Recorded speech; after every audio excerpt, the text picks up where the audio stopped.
There's a moment that happens every single morning.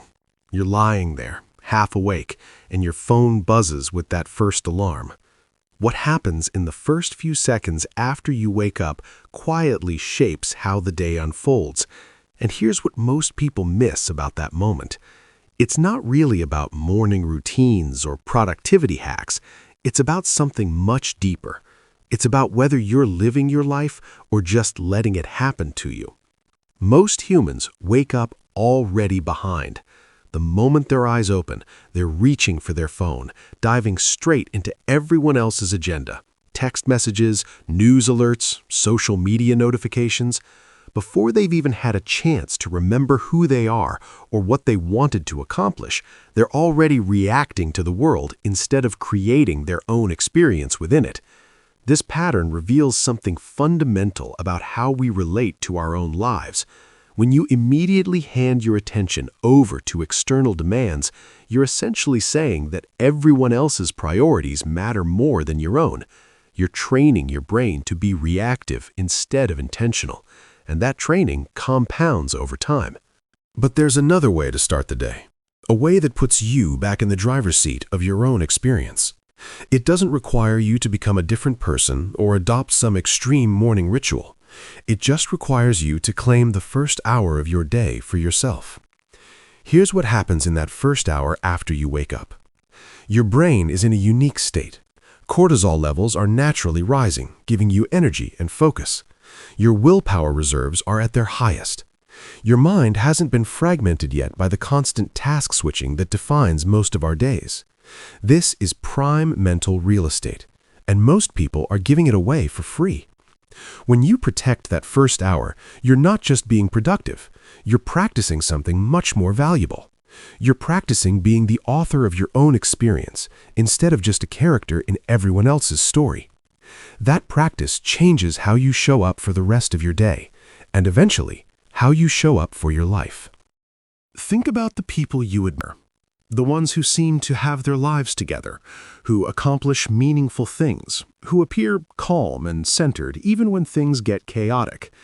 They're not superhuman. They've just learned to master being human in a way that works with their natural rhythms instead of against them.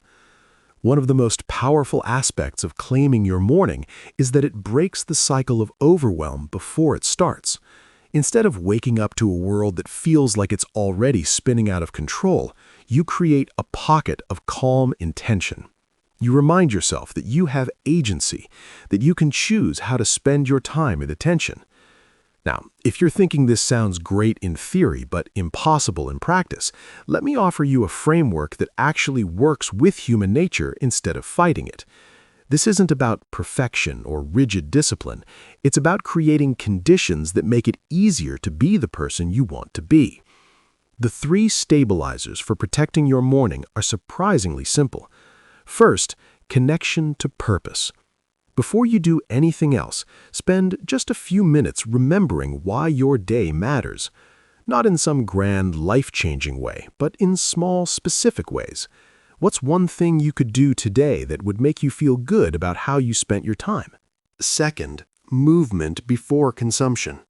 This means doing something physical before consuming any information.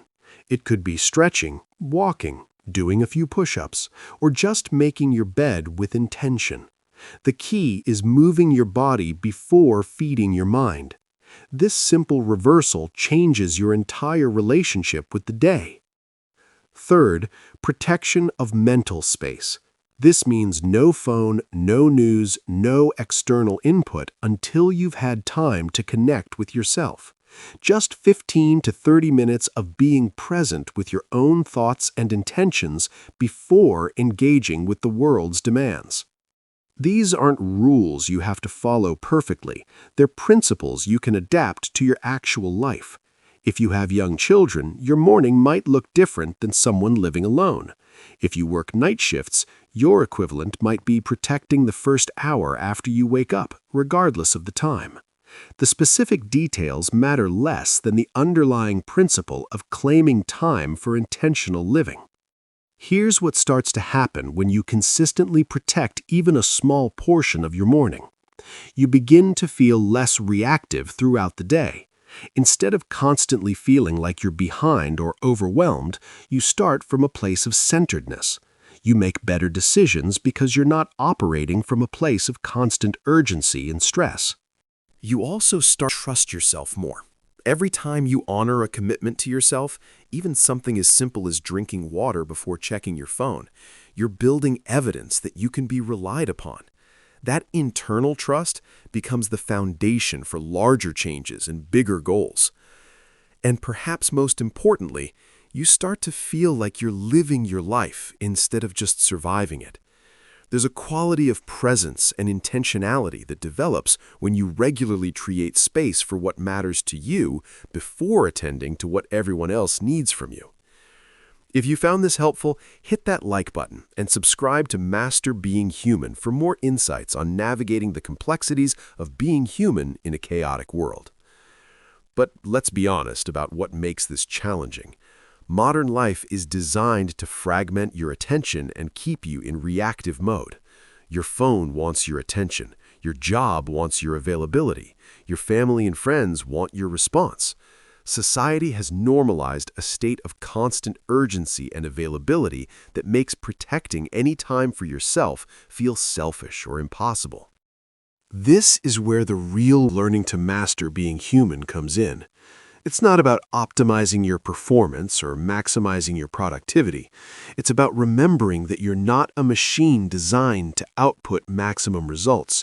You're a human being who deserves to have some say in how your life unfolds. The resistance you'll feel to protecting your morning isn't weakness. It's your mind trying to maintain familiar patterns, even when those patterns don't serve you. Your brain literally rewires itself based on repetition, so changing any established routine requires patience with the process of creating new neural pathways. Start smaller than you think you need to. If protecting an hour feels impossible, protect 15 minutes. If 15 minutes feels too long, start with 5. The goal isn't to revolutionize your entire life overnight. The goal is to plant seeds of intentional living that can grow over time. Pay attention to how different it feels to start your day from choice instead of reaction. Notice the difference in your energy, your mood, your sense of control over your own experience. These subtle shifts are the building blocks of larger transformations. You might also notice protecting your morning affects your evening routine. When you start the day with intention, you're more likely to end it with reflection.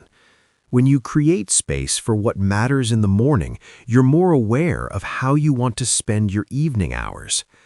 This is part of what it looks like to master being human in a world that often feels designed to keep us scattered and reactive. It's about recognizing that small, consistent choices compound into significant changes in how you experience your life. The truth is, most people will read or hear ideas like this and nod along without changing anything. They'll think it sounds reasonable, but find reasons why it won't work for their particular situation. And that's perfectly human. Change is uncomfortable, even when we know it would benefit us. But some people will try it. They'll set their alarm 15 minutes earlier tomorrow and see what happens when they give themselves a few minutes of calm intention before diving into the day's demands.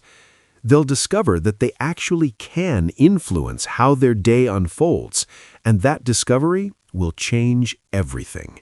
The question isn't whether you're the type of person who has perfect morning routines. The question is whether you're willing to experiment with being more intentional about how you start your day, whether you're curious about what might shift in your life if you treated your own well-being as worthy of protection. If you want to dive deeper into these ideas and connect with others who are navigating the art of being human, check out our community on School. The link is in the description. It's a space for people who want to go beyond surface-level productivity advice and explore what it really means to live with intention and presence. Your morning is waiting for you, not to be perfect, not to follow someone else's formula, but to be yours. to be a space where you remember that you have agency in your own life, that you can choose presence over reactivity, intention over urgency. What you do with that opportunity is entirely up to you.